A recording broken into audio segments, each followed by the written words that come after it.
A 6 semanas de las elecciones generales en Venezuela, por primera vez desde el inicio del chavismo, hace ya casi 25 años, se vislumbra la posibilidad de una opción real de cambio en nuestro vecino país.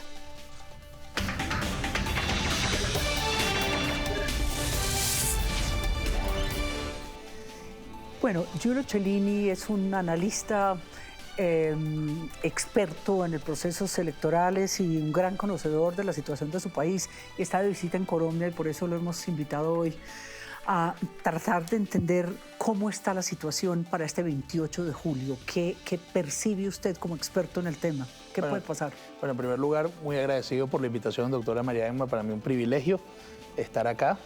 Y la verdad es que, como usted lo decía al inicio pues, del espacio, efectivamente, hay una posibilidad real por primera vez de que la oposición tenga un triunfo en la elección presidencial del próximo 28 de julio. Por supuesto que los riesgos y las dificultades en el camino no son pocas. Pareciera extraño que a solo un mes y medio del proceso electoral son más incertidumbres que certezas, pero hay algo muy claro y es que los estudios de opinión de manera transversal revelan que el gobierno tiene un rechazo enorme y, por otro lado, que la gente quiere votar, quiere participar del proceso electoral. Y quiere probablemente un cambio.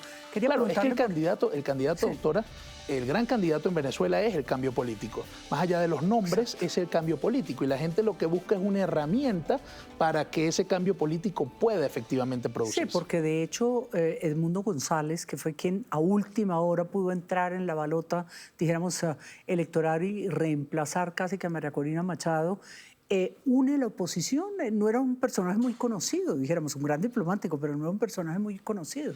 Sí, el embajador Edmundo González ha sido siempre un trabajador discreto por la unidad y por el cambio político. La verdad es que tiene muchos años de servicio, primero en la carrera diplomática y ya en su etapa, digamos, de retiro profesional.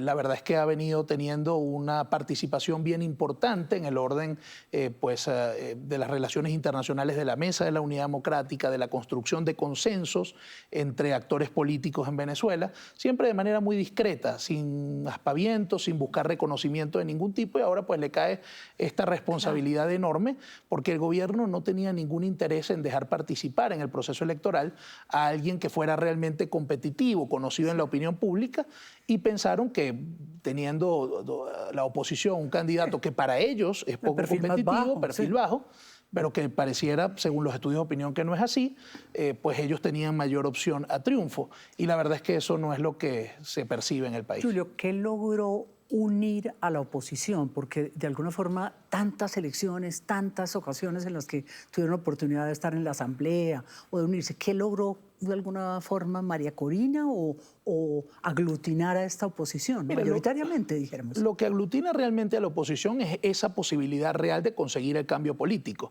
Y por muchos años la oposición, que estaba erosionada, dividida inclusive en torno a la estrategia que había que seguir, inclusive con el tema electoral. Había quienes planteaban que había que rescatar la vía electoral y había quienes pensaban que esa vía pues, no nos iba a conducir a feliz término. Y la verdad es que se unieron todos, inclusive los sectores más radicales, dentro de los cuales se inscribe la propia María Corina Machado, que por muchos años estigmatizó la vía electoral. Claro. En este momento pues, entiende que esa es la única, dentro de todas las posibilidades inciertas que hay en Venezuela, la vía electoral es la más cierta de todas esas posibilidades inciertas.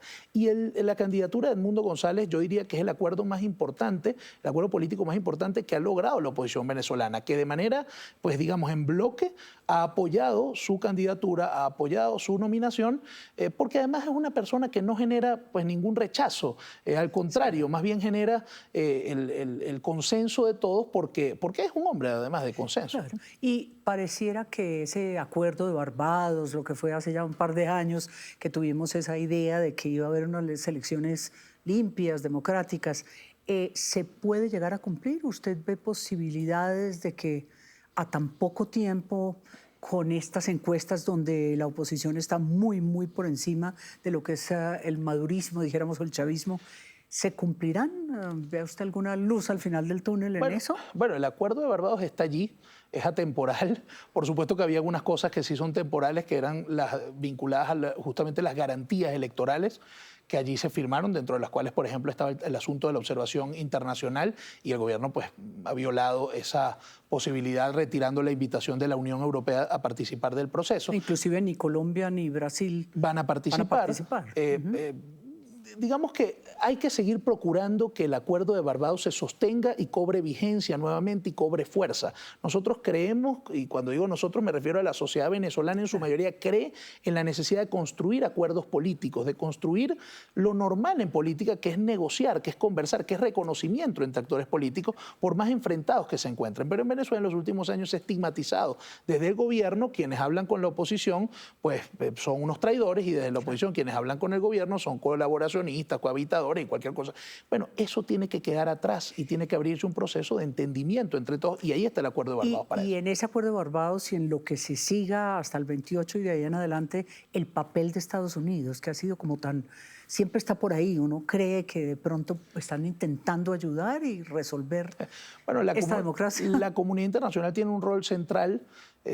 Estados Unidos y América Latina particularmente tienen que coadyuvar en el sentido de promover en Venezuela pues la paz política, que es lo más importante, que la gente tenga la posibilidad de escoger en el proceso electoral qué es lo que quiere para el futuro del país en el orden político, y yo creo que esa es la salida que espera el país, poder escoger, poder elegir. Pareciera que hay una intención importante de un cambio político, pero si el país decide algo distinto, bueno, que al final sea la gente la que escoja en elecciones, y ese tiene que ser el gran rol de la comunidad internacional, promover que el proceso electoral sea lo más limpio, lo más amplio y plural posible. Sabemos que nos acercamos a un proceso que en el mejor de los casos será semicompetitivo, pero la comunidad internacional tiene un rol importante que jugar, de influencia, no de amenaza, no de sanción, de influencia positiva, sí. Y eso es lo que creemos más útil. Y de hecho está muy presente la comunidad internacional. En pantalla van ustedes a ver un QR que los dirigirá a revivir, repasar el contenido y la mirada al mundo en este programa. Las elecciones en Venezuela están cada vez más cerca y sus resultados van a tener un gran impacto en Colombia, por supuesto, pero también en la región.